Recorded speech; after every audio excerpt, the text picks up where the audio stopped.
শাকিব খানের তাণ্ডব তথা রায়হান রাফির তাণ্ডব তথা চরকি আলফা এর তাণ্ডব নিয়ে বাজারে বেশ ঝামেলা শুরু হয়েছে।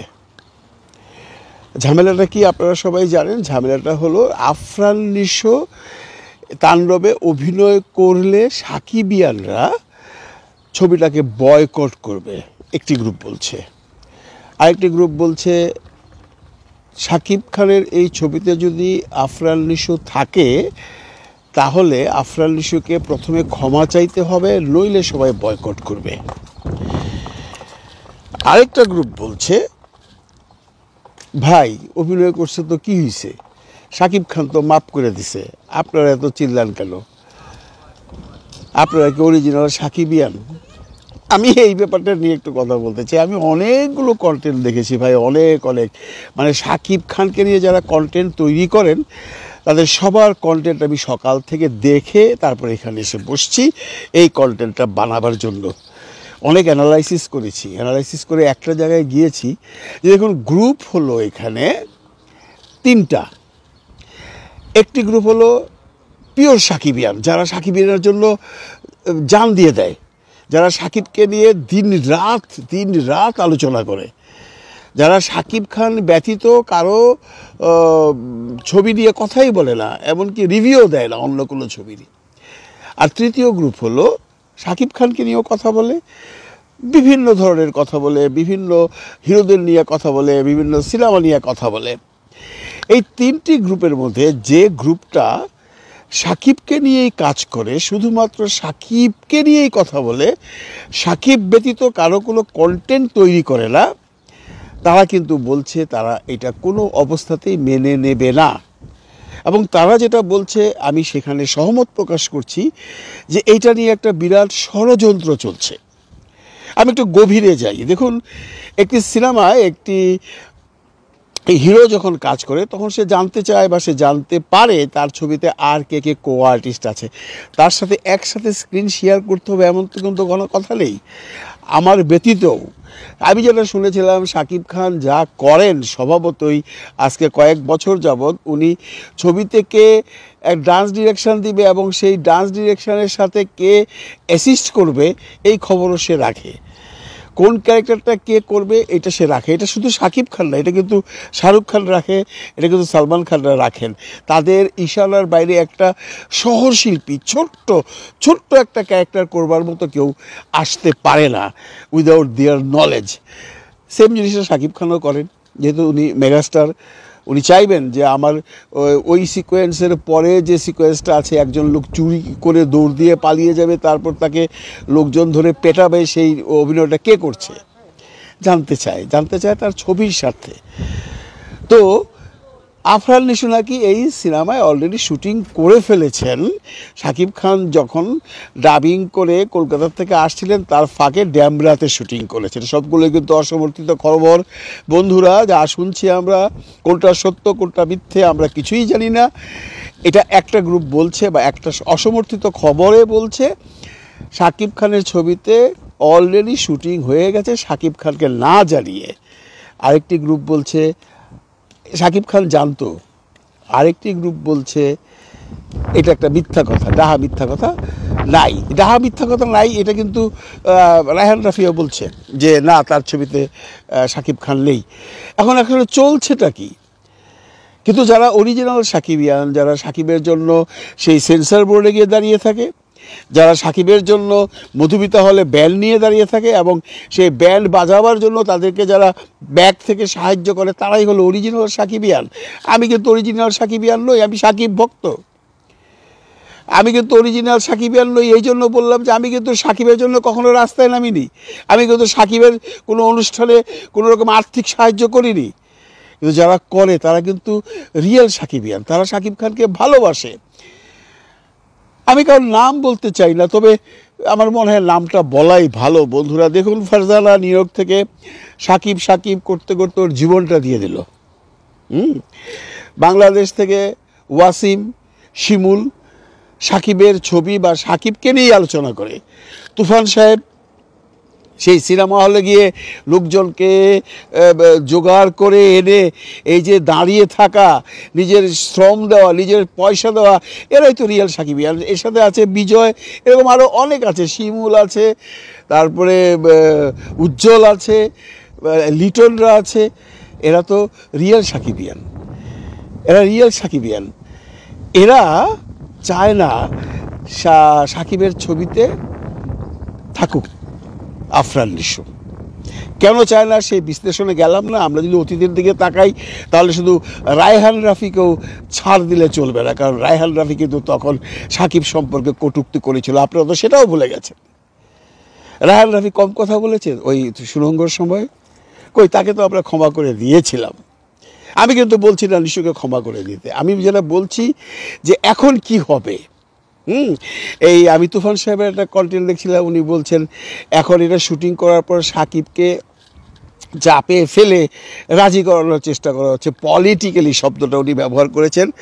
এখানে আমি কিছুটা সহমত পোষণ করছি, কারণ আপনারা জানেন সাকিব খান একটু নড়বড়ে অবস্থায় আছে বর্তমানে। বাংলাদেশের যে সিচুয়েশান, সেখানে অনেকেই চেষ্টা করছে সাকিব খানের সেই যে কন্টেন্টটা উনি শেখ হাসিনার জন্য ভোট চেয়েছিলেন সেটা দেখিয়ে সাকিব খানকে এক্সপ্লয়েট করতে, সাকিব খানকে ভয় দেখাতে, সাকিব খানের কাছ থেকে সুবিধা আদায় করতে। এখন এই গ্রুপে কারা আছে আপনারা একটু হিসাব করুন, যে এই ছবিটা যারা করছে তারা কিন্তু সেই দলেরই মানুষ। তারা যদি এমন করে সাকিবকে চাপ দেয় যে দেখো তুমি যদি এবার রাজি না হও তাহলে আমরা কিন্তু এটা নিয়ে নাড়াচাড়া করবো, এখানেও একটা রাজনৈতিক বিশ্লেষণ থাকতেই পারে। সাকিব খান কি করবে? আমার হিসাবে সাকিব খান তাই করবে যা সাকিবের ডাইহার্ড ভক্তরা চায়।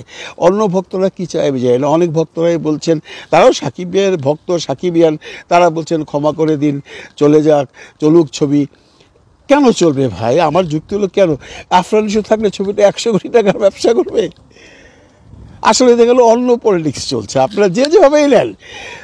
আমি গতকালকের বা গত পরশুদিন একটা ভিডিওতে বলেছি যে ছবিটার হাইপ বাজারে উঠেনি, তার কারণ ছবিটাতে আর্টিস্ট নাই। সিনেমা হলের মালিকরা এখন মানে একটু দোটানায় পড়ে গেছে যে এক সাকিব খান ব্যতীত তো কেউ নেই, এবং এমন কিছু বাজারে ছাড়া হয়নি এখন পর্যন্ত যেটা দেখে মানুষ হুমড়ি খেয়ে পড়বে। একটা টিজ দিয়ে ছবি সুপার টুপার হিট হবে না, বরবাদকে মারতে পারবে না।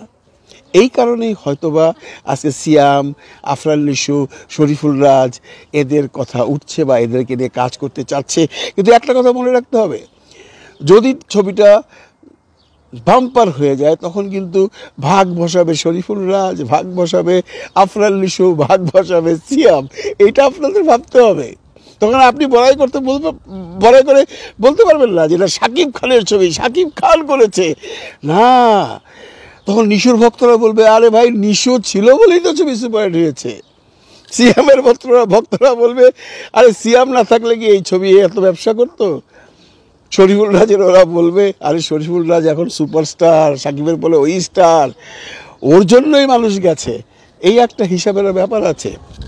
আমি তাদেরকে বলছি যারা বারবার বলছেন থাকুক না, কি হবে, ইউনিভার্স ছবি হোক, সব শিল্পীরা কাজ করুক ভাই, সেটা তো জানিয়ে করতে হবে। সাকিবকে না জানিয়ে তো আপনি করতে পারেন না। যদি করে থাকে, আমি কিন্তু বারবারই বলছি সবগুলো খবর অসমর্থিত, কেউই কনফার্ম হয়ে বলতে পারছেন না সাকিব শুটিং করেছে, কোনো স্টিল ফটোগ্রাফি আমরা দেখিনি, আবার কেউই বলতে পারছেন না করেনি। তবে যারা এই সাকিবিয়ানদের, মূল সাকিবিয়ানদেরকে অ্যাভয়েড করে বলছেন আপনারা বেশি বুঝেন, আপনারা এটা বলা উচিত না, তাদেরকে অনুরোধ করছি আপনাদের কন্টেন্টগুলোতে গিয়ে নিচে কমেন্টে দেখুন, ম্যাক্সিমাম কমেন্ট একই কথা বলছে, নিশু থাকলে বয়কট, ওরা হলো অরিজিনাল সাকিবিয়ান। তো আপনারা এইভাবে বলবেন না যে থাকুক। এখন থাকা না থাকা আফরান নিশো, সাকিব খান আর রায়হান রাফির কোর্টে নয়, বল এখন জনগণের হাতে, সাকিবিয়ানদের হাতে।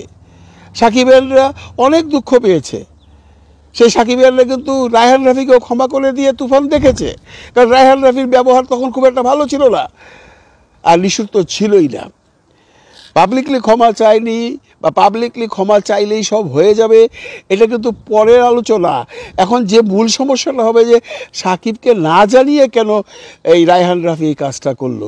তাহলে কি রায়হান রাফি করেছে এই জন্য যে রায়হান রাফি কনফিডেন্ট আমি করব, সাকিব কিছু বাড়াবাড়ি করলে তাকে আমি রাজনৈতিকভাবে চাপ সৃষ্টি করব, বা তার সেই সমস্ত কন্টেন্ট দেখিয়ে বলবো তুমি যদি আমাদের কথায় রাজি না হও তাহলে আমরা কিন্তু এগুলো নিয়ে এখন আবার বাজারে একটা আলোচনা করবো, এমনিতে বাজারে আলোচনা আছে। সামহাও সাকিব সেগুলোকে সামলিয়ে রেখেছে, এটাও হতে পারে। কারণ আমরা প্রথম আলোকে বিশ্বাস করি না, কারণ প্রথম আলো এমন একটা অর্গানাইজেশন, ওরা নিজের স্বার্থের জন্য সব করতে পারে। দেখলেন তো প্রথম দিকে শাকিব খানকে দিয়ে কাজ করতো, শাকিব খানকে প্রথম আলো পুরস্কার দিত, তারপর শাকিব খানকে ছুঁড়ে ফেলে দিয়ে অন্যান্য জায়গায় চলে গেছে, 8 বার দেবার পর তাকে পাত্তাই দেয়নি। এখন দিচ্ছে, কেন দিচ্ছে? Only for Toofan, only for তাণ্ডব। তুফান তাণ্ডবে শাকিব খান কাজ না করলে শাকিব খানকে এখনও প্রথম আলো দিত না। প্রথম আলো কিন্তু এটাও বুঝে গেছে যে এই মুহূর্তে যদি আমি প্রথম আলোকে হিট করাতে চাই, প্রথম আলোর অনুষ্ঠানকে, মেরিল প্রথম আলোর অনুষ্ঠানকে হিট করাতে চাই, তাহলে আমার একটা শাকিব খান দরকার। কারণ আমরা এমনও তো দেখেছি এই প্রথম আলো রিয়াজ আর ফেরদৌসকে দিয়ে শাকিবকে নাঙ্গা করেছে, আমরা তো সেগুলোও ভুলে গেছি। হিসাবে তো সাকিবের ওখানেও যাওয়া উচিত নয়, যেখানে একটি অনুষ্ঠানে সাকিবকে কিভাবে উলঙ্গ করেছে রিয়াজ আর ফেরদৌস। সাকিব সব ভুলে যেতে পারে, সাকিব ইয়ানরা ভুলে না। আপনি সেই অনুষ্ঠানে যদি এখনও দেখেন আপনার পায়ের রক্ত মাথায় উঠে যাবে। ফেরদৌস, রিয়াজ আর ওই যে নুসরাত ফারিয়া, যে খান সাহেবের বিয়েতে গেছিলাম, ও খান সাহেব কয়টা বিয়ে করলে মনে আছে? তারপর সাকিবের সে কান্নার সিন, এই প্রথম আলো করেনি, সেই প্রথম আলোর সাথে আবার সাকিব খান গিয়েছে। এখানেও রাজনৈতিক চাপ, আমি যা বুঝি ভাই।